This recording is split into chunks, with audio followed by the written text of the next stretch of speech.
Bienvenidos a la reflexión para este día. Está basada en Isaías capítulo 26. Es un bálsamo contra el coronavirus. Isaías 26:20. Anda, pueblo mío, entra en tus habitaciones y cierra tus puertas tras de ti. Escóndete por un momento hasta que pase la ira. El mundo está en pánico, rendido frente a una pandemia. No importa qué portal de internet consultemos o qué red social miremos. Todos, absolutamente todos, hablan del coronavirus. Las noticias de hoy parecen reducirse a un sinfín de datos numéricos, cantidad de contagiados y cantidad de muertos, como un mero resultado deportivo. Al final de cada jornada esperamos ver cuántos nuevos casos y decesos hay en tal y cual país. Como resultado, en muchas naciones los gobiernos recomiendan el aislamiento social y la cuarentena. Esto implica tener el menor contacto humano posible y en salir de nuestros hogares solo para lo indispensable. Los lugares públicos están vacíos.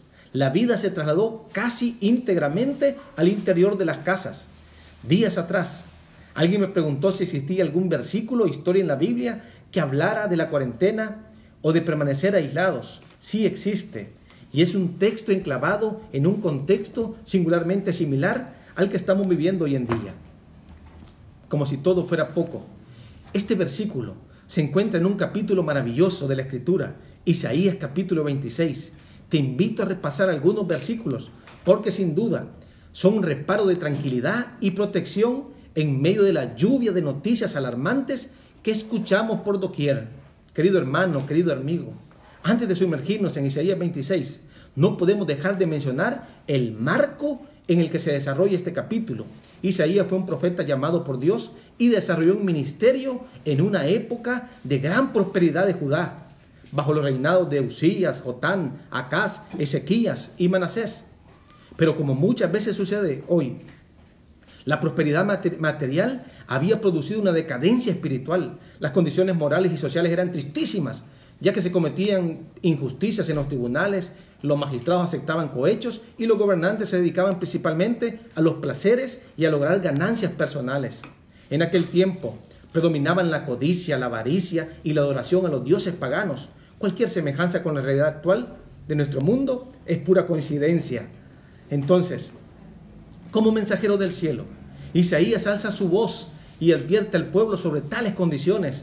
Esta realidad no duraría por mucho tiempo. Los mensajes del profeta son de severa reprensión, pero también están cargados de amorosas invitaciones de Dios para que todos se arrepientan y vuelvan al buen camino. Por eso, en medio de mensajes de juicio y amonestación, aparece un capítulo como el 26.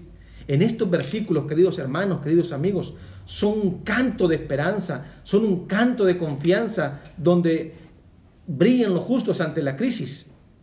Bien puede constituirse en un bálsamo en estos tiempos complicados. Veamos Isaías 26, 1 y 2. Dice que Jerusalén era una ciudad fuerte, que Dios puso salvación en sus muros, y que ahí habitan los justos y quienes guardan las verdades. Qué extraordinario privilegio y qué hermosa promesa tenemos.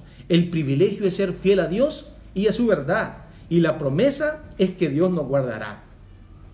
Estaremos tan seguros como dentro de una ciudad con muros y antemuros.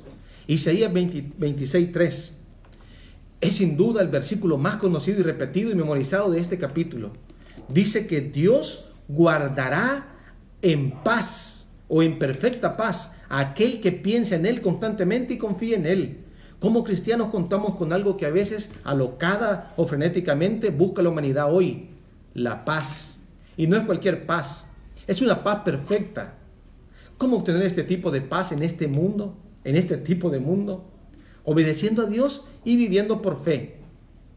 Queridos hermanos, esto ni por asomo significa la ausencia de problemas y contratiempos. La paz que Dios quiere darnos no se trata de una vida encapsulada en una atmósfera de bienestar continuo y ficticio, no. Se trata de una paz total.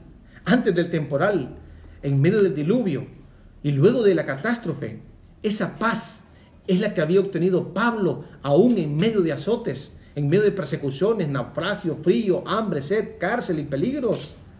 Isaías 26:12 refuerza la idea anterior. Ante la opresión, irrumpe el relato de la frase: Jehová nos dará paz. Dios obra constantemente en favor de su pueblo, jamás en su contra. más allá de las pruebas que los fieles deben experimentar, todo es para el bien de ellos. Por el contrario, el destino de los enemigos del pueblo de Dios es muy diferente: vergüenza y muerte.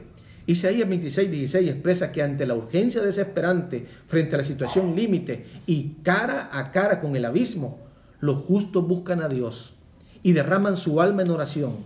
Yo te pregunto hoy, ¿cuántas veces en nuestro aislamiento, en nuestra cuarentena, hemos orado con fervor y hemos humillado nuestro corazón ante el Creador? Finalmente, llegamos al versículo prometido. Se trata de Isaías 26:20. Así como el pueblo de Israel tuvo que permanecer dentro de sus casas mientras eran muertos los primogénitos de Egipto.